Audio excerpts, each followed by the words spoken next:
Welcome to the Pitch of Discontent. Owen back again for another guest episode. Very pumped for this one. Joining me in the studio, we have Cat from Gravitate. Hello, Cat. Hey, thanks for having me. Thank you for coming in. This was a very last-minute organization, so I thank you for giving up your time and coming in on the show.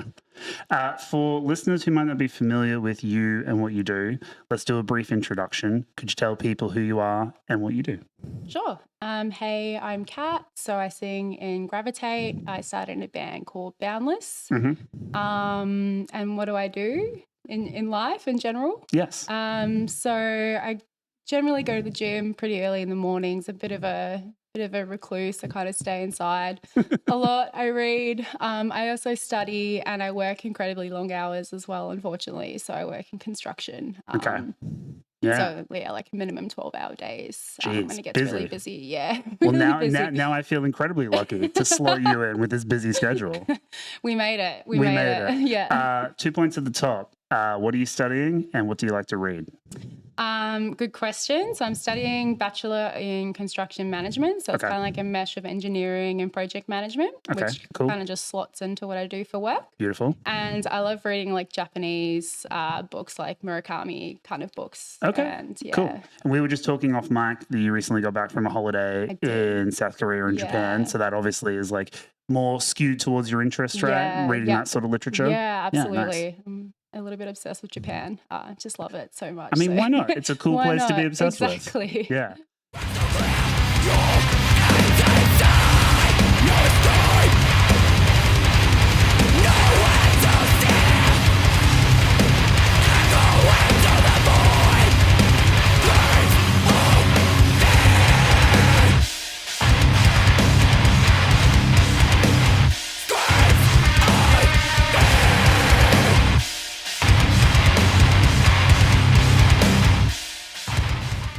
The main reason that I wanted to get you into the show is because you're having a EP launch for the band. And I guess the first thing to point out is that the EP itself, The Reckoning, 5-track EP, came out in June. And now you're doing the EP launch at the end of September. Yes. So what's the deal with that? Why 3 months to launch the EP? We're busy. We're busy. Like we've all got our own things happening, families, work, study. Sure. We also are kind of in the interim of trying to find a permanent drummer. So makes it a little bit difficult, like locking in a show. So in the last couple of months, we've just had some fill-ins, some friends help us out for some shows, which has been great. Nice. And then I had, literally a month away. So it was like the soonest we can kind of get in for our EP that makes launch. a lot of sense. Like logistical concerns, that's fair enough. Yeah. I think you have been incredibly busy just as a band because I think I've seen you, I want to say maybe 3 or 4 times since the EP's come out. There was the Big Boy Tsunami show at Stay Gold. There was the Terminal Sleep show. Yeah. I feel like there's another one that I'm kind of spacing on, but you guys have been doing a lot and I've seen people talking about the band. I've seen people enjoying the EP. So you're definitely a band that I wanted to get in here to chat. Now, we actually had Chris, who's currently your bassist, as a kind of a guest co-host for me while Paige was away. So he's technically already been on the show, but he is always just like, well, if you want to speak to someone about Gravitate, he's like, you shouldn't be speaking to me. You should be speaking to Such Kat. a Chris thing to say. Yeah, he's like, no, that's not me. That's not me. So, we're glad to have you here. Let's talk about your connection to music. I want to dial things back. I want to kind of trace this connection for you personally to Gravitate. Yeah. So I guess let's start there. What was your childhood and upbringing like? What music were you listening to growing up? And how did that dovetail into heavy music and hardcore? So I definitely, I'm a child of the 90s, so pop was a massive part of my childhood. Okay. And then I guess the real turning point was at about 15, 16 when I discovered like more mainstream bands like Slipknot and Korn and all the new metal bands. Yeah. And then also discovered all like the Melbourne hardcore bands as well, like Carpathian and then the New Zealand band Antagonist AD and stuff like that, and started going to shows in and around Melbourne. So I remember a lot of shows at the Castle and Dandenong, like Seaford like Community Hall, Camberwell Civic Centre, like all the all ages shows, and then just kind of finding Terror. And I think Terror was the band that really got me into like the hardcore that I listen to today. Yeah. And then from there, I remember looking at like pictures of Terror playing live and seeing band shirts that Scott Vogel was wearing on stage, and then like researching those bands and like Ice Pick, like that's. I've talked about this on the pod with guests before, but that is like such an underrated method of discovery. Yeah. And I too did that exact same thing. Like I would read magazines like Alternative Press. I was big into reading like music mags, and I would see like the full page spreads of whatever bands I was into, and I would like clock what t-shirts they were wearing, and then like, go into the internet and be like, who's this? And then you would like leapfrog your way through from band to band to band. So Terror is an interesting one too, because I think like there's such an institution when it comes to hardcore and the community of hardcore, the ethics of it. Like Scott's lyrics are really kind of like a Bible almost for like what hardcore is in a very like in a very contemporary setting, right? Like for the 21st century. So when you got into Terror and you started really getting into hardcore as an idea, what was it that made you go, I want to do that?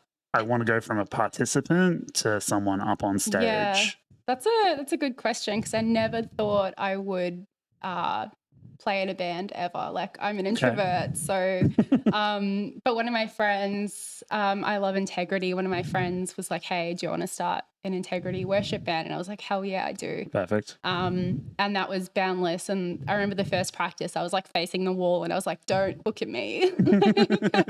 I don't want to be perceived trying this right now.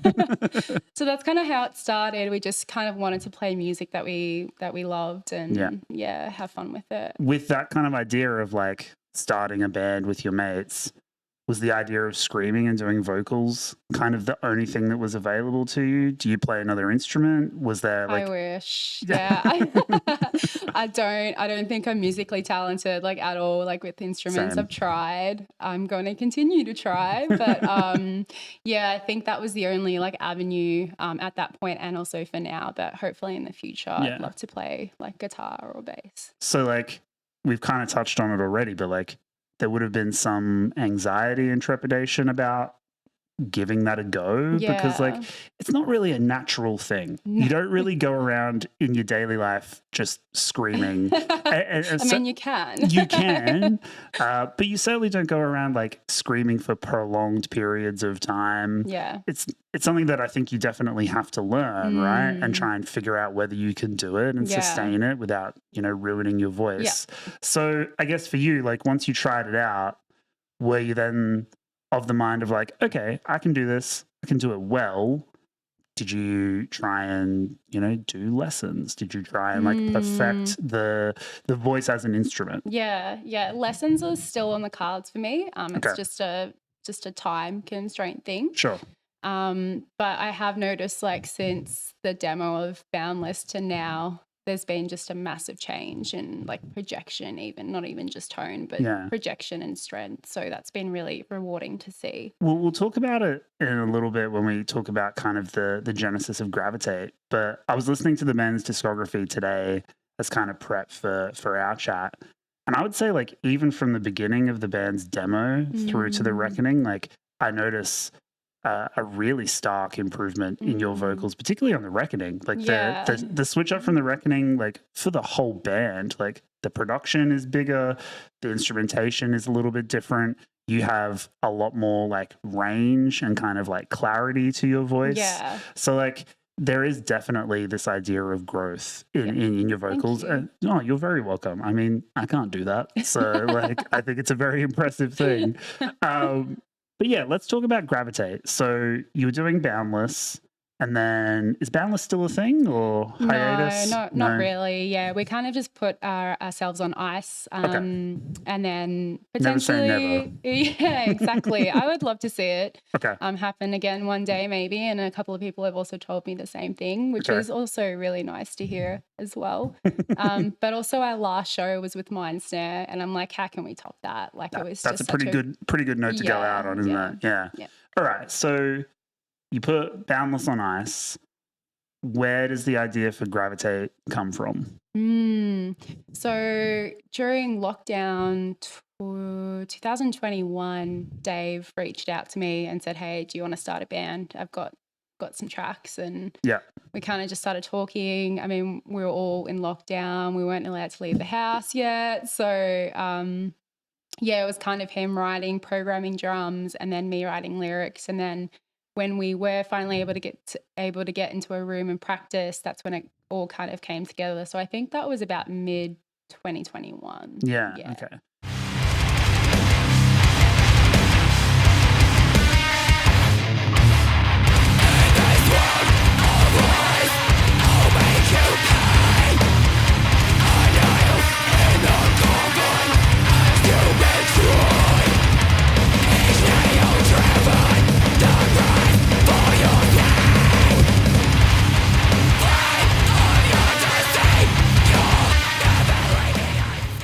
And the material on the demo as kind of like the initial blueprint of the band, with Boundless having like, you know, a slant towards integrity, obviously like metallic hardcore is kind of like your wheelhouse, right? Yeah. So with Gravitate, were you trying to pull from some different influences? Were you trying to take things in a different direction? Like what were you listening to at the time where you were like, I want to do this?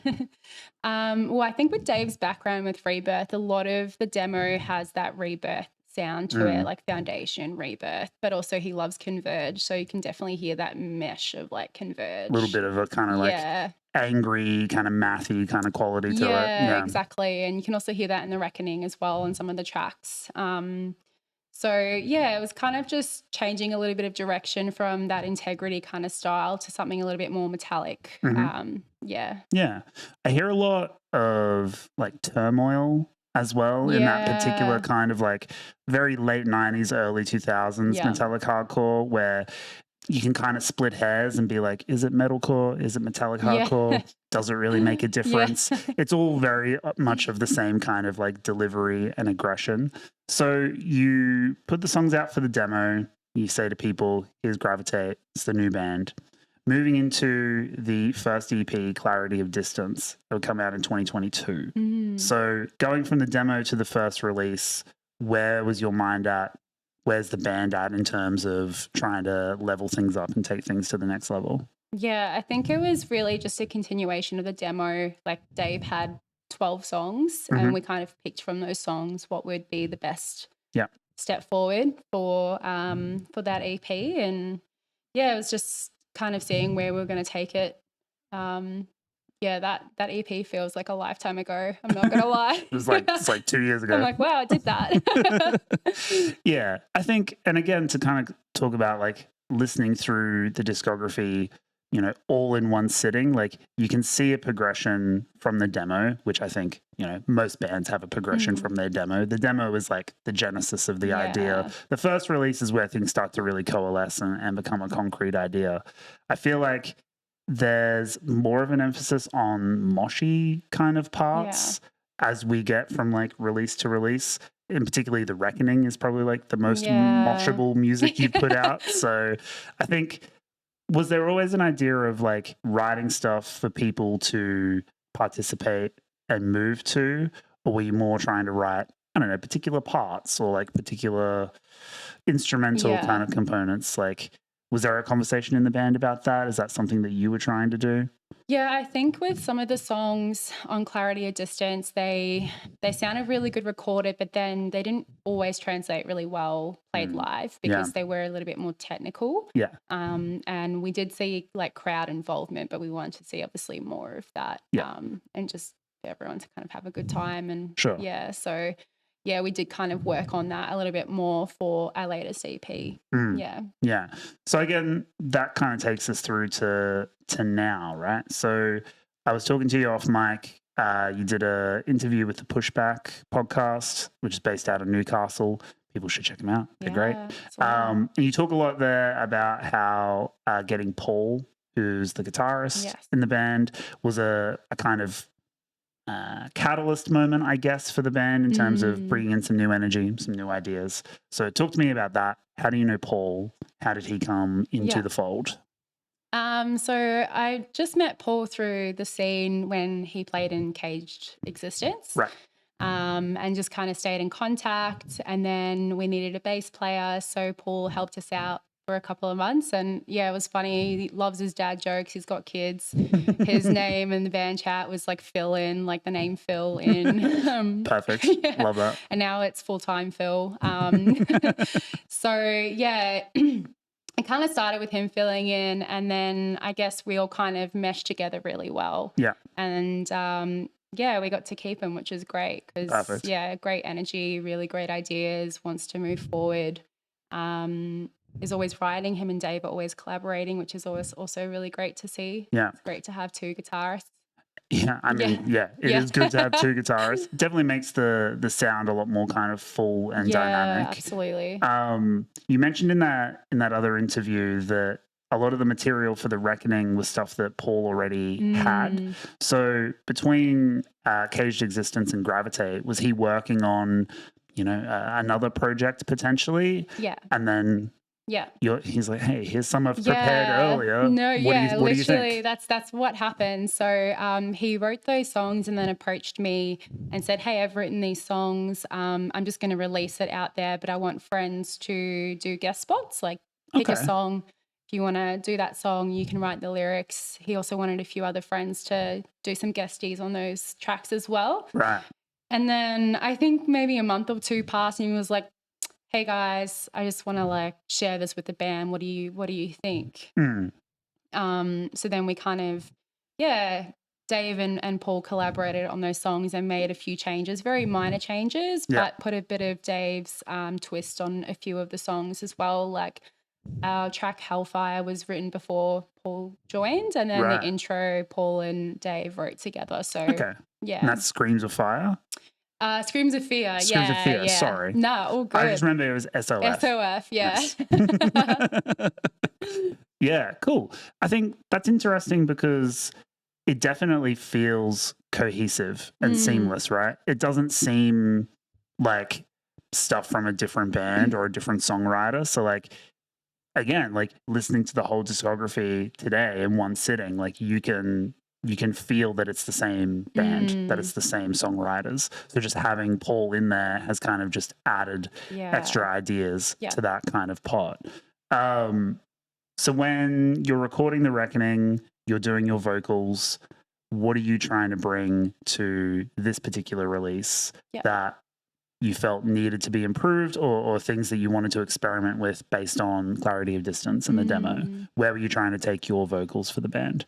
I really wanted to I guess grow on my vocals even more. I was really hesitant because I didn't want a Boundless like 2.0 in terms of vocals. I wanted to try something different.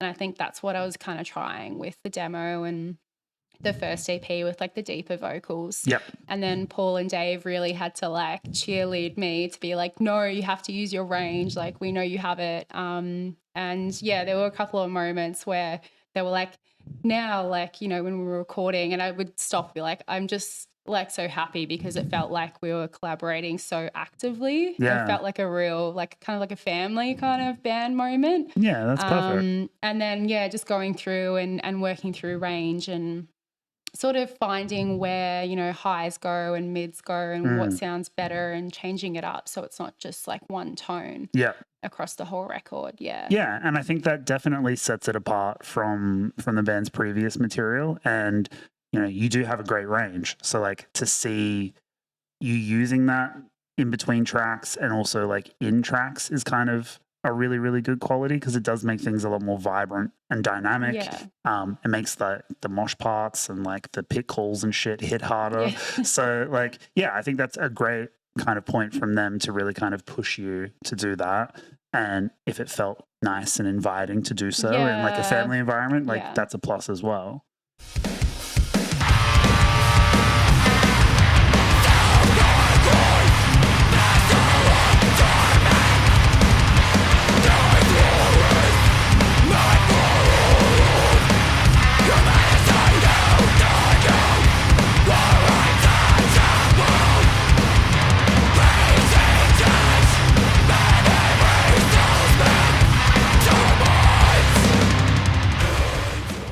I guess like with the release of the EP in June, how did you find the response to it in like a recorded sense?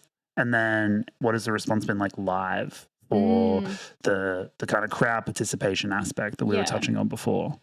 The response was like amazing since we released the EP.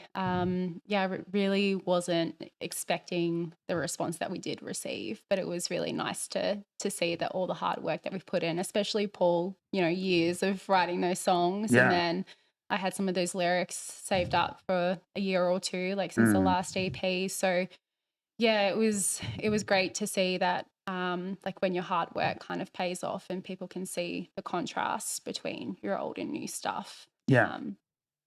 I think, I'm, I guess, biased to a certain degree because I've only really seen the band quite recently. So you've been playing most of the material from the EP, and that's been the portion of the show. So I can't really judge based on the previous stuff, but I think the material is incredible live, and it definitely connects with the audience. It's a lot of fun to play live. It's a lot of fun. Yeah. I saw you guys play an all ages show, and there was like lots of young kids moshing, lots of girls moshing, which is always sick. Always sick. Like keeping it diverse and keeping it fun, which I think is what hardcore is kind of all about. So I love to see that for the band. You touched on the lyrics, and that was one aspect that I really wanted to get to because I feel like there is kind of a larger theme going on with the material on The Reckoning. And you said that you had kind of been holding on to some stuff for a few years. So like at a broad strokes level, like, is there an overarching theme to The Reckoning that you kind of had going in? And then we can kind of touch on like specific tracks. Yeah, absolutely. I feel like there's one big theme. It all kind of ties in together. Not to get too deep, obviously. it's just hardcore lyrics. We can get as deep as you like. That's completely fine. But yeah, it's just kind of based off a life experience in the last couple of years, and just kind of figuring out, processing it and figuring out what that means, and what it means moving forward as well, and coping with it. Yeah, so it's been really cathartic to release it. And that was definitely kind of where I was going to go with that, because it sounds like from the lyrical material that like you were dealing with a lot of betrayal and some lies and some deceit, and like, yes, they might be kind of cliches of hardcore lyrics at this point, but they are relevant to your personal experience. I guess in terms of catharsis, was it something that you felt you needed to do to process that specific part of your life, like to turn that into art and to turn that into music? Because I mean, we've talked about, you doing music for a while now. Were you kind of just like, I need to get this out. I need to get this shit off my chest. Yeah, just get it off my chest. Just get it out there. Yeah, I think after a couple of years of holding on to it, it just feels good to say it, like say it louder for those in the back type thing. But yeah, not really sure how to express it otherwise. I think that's why I write lyrics like that, because normally I'm just like, I don't know how to talk about it. So yeah. No, that's fair enough. I think the other aspect that I put up, or that I pulled out of the lyrics rather, was like this idea of like the reckoning as like a kind of retributive justice. So like there's kind of like these ideas that kind of take on like a theological bent almost. There's ideas of like penance and judgment and condemnation. Specifically, I'm thinking of Condemned, which is probably the standout on the EP, I think. Were you actively trying to like tap into some kind of metaphors to help with the lyrical process? Do you have like a religious background? Is that kind of reflective of this experience? It's like a valid question. Yeah, absolutely. So no, I'm not religious, but I watch a lot of horror movies. Like I love Hellraiser, and that's all about, they're coming to get you. And then, specifically Hellfire. One of my friends, Tyrone, like showed me The Mist, Stephen King, The Mist. Never seen it before. And that was just like I don't know, it just invoked something in me, and I like wrote lyrics like that night. I was like, yeah, it was something. Have you seen that movie? I haven't. There's I this, know of it, but I yeah, haven't you seen it. should watch it because the Okay. ending is fucked up. Like I was like, it is shocking. But yeah, there's one character in particular that is very righteous and like overly righteous and right. is always pointing the finger, but never back at herself. And yeah, that just kind of made me really angry. And yeah, so that really helped with that lyrical process. But I really think that in terms of the overarching lyrical theme, sometimes people do really shitty things in life and they're not really held to account. No. But there is karma. There are things that will happen down the line. It may not be, you know, immediately, but it will eventually happen. And I'm a very patient person, so things will catch up with you eventually. Yeah. Okay.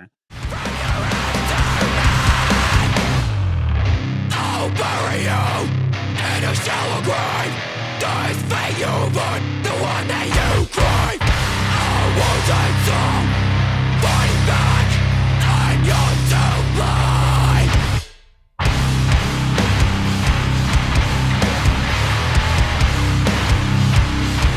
You're too blind. I guess one point that I think we can go to, it's a bit of a tangent, but like you mentioned how you like to read. Are you a Stephen King fan at all? I've only read a couple of his books, actually. Okay. Yeah, I haven't really delved into horror for reading. Yeah, it's more like fantasy. Right. Yeah. I'm not a big horror head either. Like, I don't really enjoy horror films. Like, I'm just too much of like a scaredy cat, I guess. And I'm not a big horror reader either. But I kind of grew up reading Stephen King because my dad, who's American, like seemed to love Stephen King, and I just remember we always had Stephen King books on the shelf. I guess my hot take is that like half of his stuff is great, and then the other half of it is like some of the worst like drivel that I've ever read in my life. I haven't read The Mist, so if that's based on a book or maybe like a screenplay treatment that he did, I'm not entirely sure, but I need to check out the film. It's a short story. Okay. And The Mist, so the movie adaptation of the book, The Mist, was one of the only endings that Stephen King himself has said, this is better than my ending. Oh, okay. Yeah. I mean, that's a pretty good kind of accolade. Yeah. Yeah. Yeah, he's kind of just a fascinating figure. Like, I've got his book on writing, which is like his kind of philosophy of writing. And I think like he's a very kind of articulate and insightful guy when it comes to that sort of stuff, because like, say what you want about the quality of his writing, like he has a lot of it. Yeah, so like that's true. he knows how to like get stuff out there and come up with ideas and write characters and stuff like that. So I think I kind of like him as a writer more than I like his writing. His stuff, yeah, which, you know, whatever. People can have their own opinion, I guess. I guess the final thing to note on your performance with the band and the lyrics, to kind of link this back to you kind of discovering hardcore, having a connection with Terror, Scott Vogel's lyrics, like how do you bring your own perspective, particularly as a woman in hardcore, with the ethics and the DIY and the community sense of hardcore? Are you trying to instill that with Gravitate? Are you trying to instill that in your lyrics? How do you kind of give back in that sense?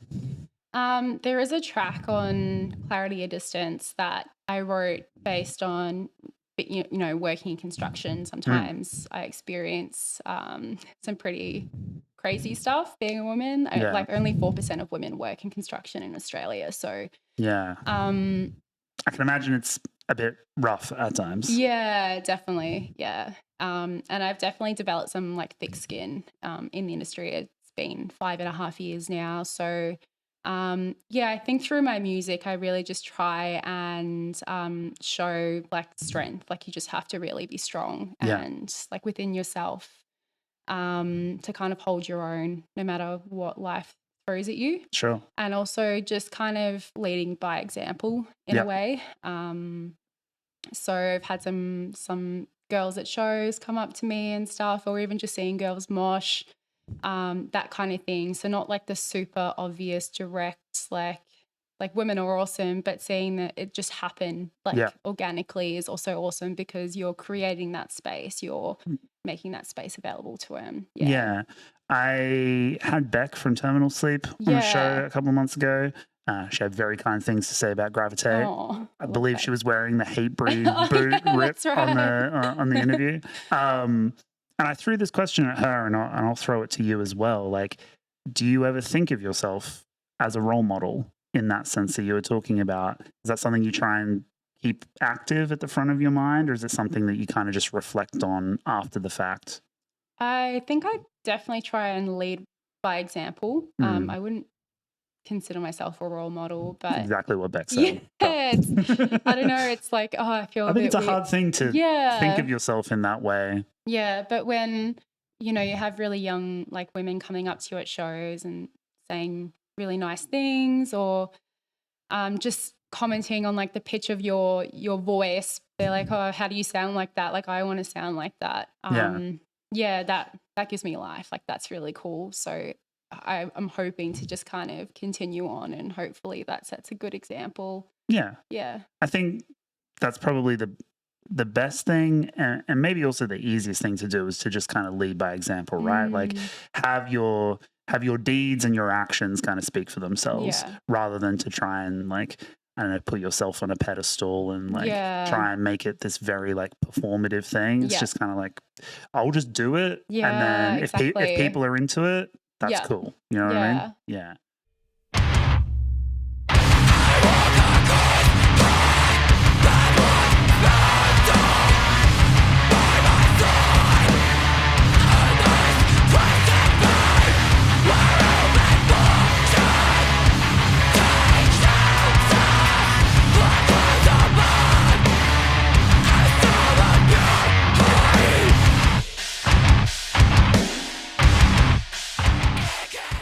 Okay, we've kind of breezed through a bunch of stuff here, but let's talk about the rest of 2024 because you guys are keeping things busy, as we've touched on. You got lots of stuff coming up. So we've got the EP launch, which is later this weekend. So when this is published, it'll be the day after, and I'll put details in the show description for people to go along to that.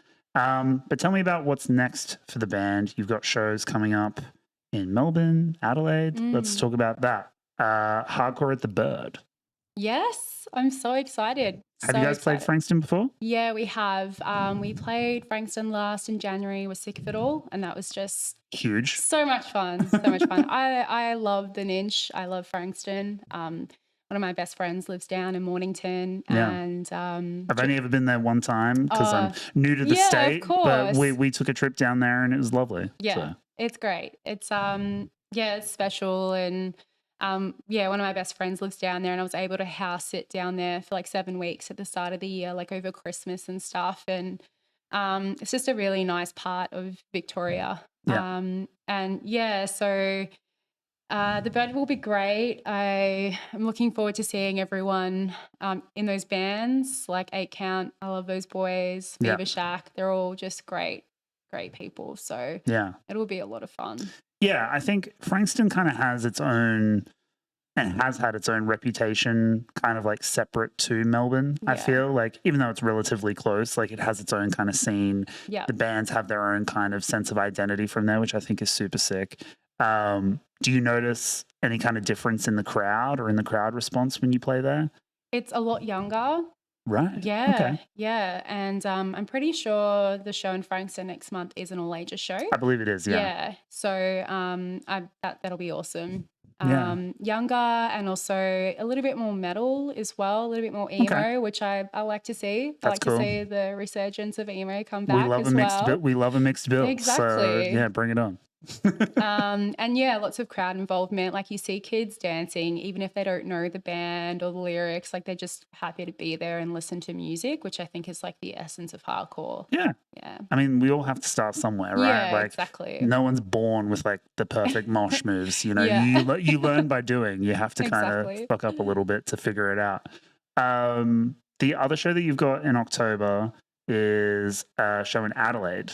Have you guys played Adelaide before? Yeah, we have. We've played Adelaide a couple of times. Okay. Hurricane Fest. So Jesse from No Peace Mm. put on Hurricane Fest twice. So it was in a skate bowl. It was all ages Sounds so show. dope. Yeah, we played our second show the first time at Hurricane Fest 2021. Yeah. And it was just insane. Like the sun was setting, we're in a skate bowl, like the sound was just insane because it just kind of, bellows out. Yeah. It was really hot, and the same thing the year after, and same thing, like really young crowd, just happy to be there, happy to like see bands in their city. Everyone's really friendly and Yeah, right. yeah, it's just a lot of fun. I really like Adelaide a Yeah. lot. I love I've never playing been, Adelaide. so Okay, I feel like I need to go. Yeah, So I think you should. Okay. Yeah, you should come to the show in October maybe. well, we were actually talking about doing a trip to Adelaide at the end of October. So Oh, could maybe work this is out. all kind Yeah. of lining up as coincidence. That's a good idea. So that show is with Signals, who I think Chris, who we mentioned, is also filling in for bass. Yeah, with him. Is he pulling double duty on that show? Yeah, wouldn't surprise me. Crazy kid. Machine. That'll be sick. They put out a new song we featured on the pod a couple of weeks ago, and it was dope. It's a cool kind of lineup because they're like more into that kind of chaotic, Yeah. kind of like, I don't know, for a lack of a better term, that skronky kind of like mathcore, metalcore kind of stuff. Yeah. So that's a cool kind of mixed bill. Yeah, it'll be fun. Yeah, It'll be hell fun. yeah. And then the final show, and probably the most important one to touch on, you guys are part of the Nightmare fundraiser, Yeah. which is a collab between the good folks at Pulse Scene and friends of the show, What We Did on the Weekend. Mhm. That's at Stay Gold on November 16th. And you're playing with Outright, Yes. who are kind of like Melbourne hardcore royalty, essentially. 100%. Yeah. Have you played with Outright before? Boundless have. Okay. In Melbourne and Brisbane and Ipswich as well. Weird. Okay. Yeah, like 2017 or 2018, like in a paint beaters workshop. Yeah, Crazy. it was like a punk picnic, but Hot take here as a Queenslander. I would say Ipswich is like Brisbane's Frankston, which, I mean, people may disagree, but like that's kind of how I think about it in my head. Yeah, okay. yeah, I mean, I was happy. There was a dog at the show, so I was like, this is mad. That's always Yeah. fun. Exactly. We love that. Yeah. The collab looks awesome. I know that that's like the 6th year, I think, that they've been doing these kind of fundraiser shows. I guess, like, are you stoked to play it? And were you like excited to kind of get asked to be on the lineup and to do that sort of stuff? Because you have quite a lot of involvement with fundraisers and stuff yourself, right? Yeah, absolutely. It was a really good opportunity, and also to see like the lineup as well. Mm. It's just a really good mix bill, I Yeah. think. And I love a mixed bill show. Love a mixed bill. We need more mixed bills. We do need more mixed bills. Yes. And yeah, I love a fundraiser as well. So yeah, it'll be a lot of fun. I'm really looking forward to it. Yeah. The lineup's crazy. Like Outright, Stressed, who are also playing the EP launch as Yes. well. Yeah, and they're also coming back to the Frankston show. Yeah. Sick. They're all over the They spot. are. All right. Well, that kind of wraps up the shows. Do you have anything else that you want to kind of plug for 2024? Are you writing new stuff? Do you have new stuff on the horizon? What's the next like 6 months looking like for Gravitate? Yeah. We actually have one more show after the fundraiser show. Okay. It hasn't been announced yet, but it's end of November. So keep your eyes peeled for that. Yep. It'll be fun. And I think it'll be a good show to wrap up the year. Beautiful. And then before I went to Japan and South Korea, I recorded 2 songs with Paul. Mm. So one's a brand new song, and another song's a cover. Sick. It's not a hardcore cover, so it's challenging, but it was fun. We're still working on the cover part. Okay. Certain elements, Okay. there might be clean singing, so Nice. bit scary, but I mean, look, you gotta branch out a little bit, do some fun stuff. extend that range, Exactly. hopefully. Yeah, so that'll be fun. And then we have already started working on our next EP for next year. So Yeah, sick. yeah.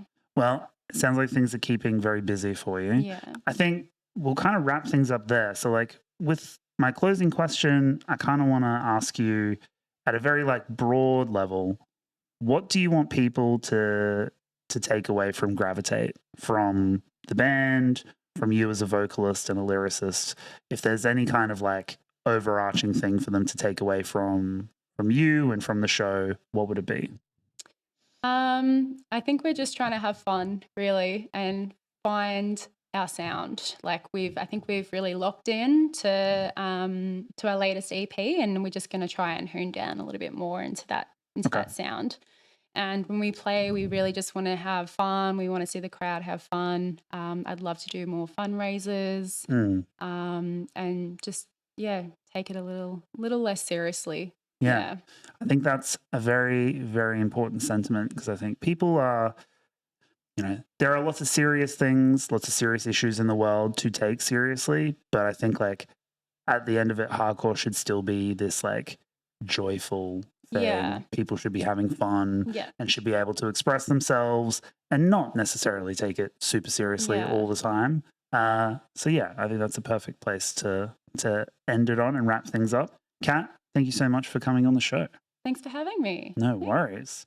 Subscribe now to the Pitch of Discontent Patreon to receive access to extended cuts of our bonus episodes, as well as exclusive behind-the-scenes content, monthly Patreon-only episodes, member-only votes, the TPD community chat, and much more. Go now to patreon.com/tpdpod and join for as little as $5 a month. That link again is patreon.com/tpdpod. Thanks for watching the show.